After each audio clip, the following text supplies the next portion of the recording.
সমাজসেবা অধিদপ্তরে সমাজকর্মী পদে নিয়োগ বিজ্ঞপ্তি 2024 প্রকাশিত হয়েছে।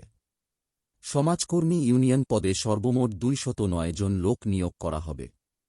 আগ্রহী নারী ও পুরুষ উভয় প্রার্থীরা অনলাইনে আবেদন করতে পারবেন। চলুন সমাজসেবা অধিদপ্তর নিয়োগ বিজ্ঞপ্তিটি নিয়ে বিস্তারিত আলোচনা করা যাক। প্রতিষ্ঠানের নাম সমাজসেবা অধিদপ্তর। পদের নাম সমাজকর্মী ইউনিয়ন। পদসংখ্যা 209 জন। স্থায়ী রাজস্ব। শিক্ষাগত যোগ্যতা কোনো স্বীকৃত বোর্ড হইতে ন্যূনতম দ্বিতীয় বিভাগে উচ্চ মাধ্যমিক সার্টিফিকেট বা সমমানের পরীক্ষায় উত্তীর্ণ। মাসিক বেতন গ্রেড 16 9,300 থেকে 22,490 টাকা। বয়সসীমা বিভাগীয় প্রার্থীদের ক্ষেত্রে বয়সসীমা 35 বছর পর্যন্ত শিথিলযোগ্য। আবেদনের শেষ সময় 18 জুলাই 2024 বিকেল 5টা পর্যন্ত আবেদন করা যাবে।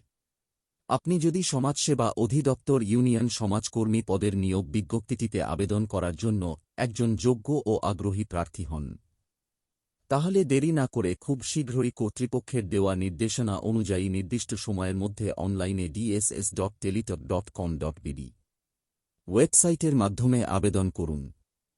সবাইকে ধন্যবাদ। চ্যানেলটি সাবস্ক্রাইব করে পাশে থাকবেন।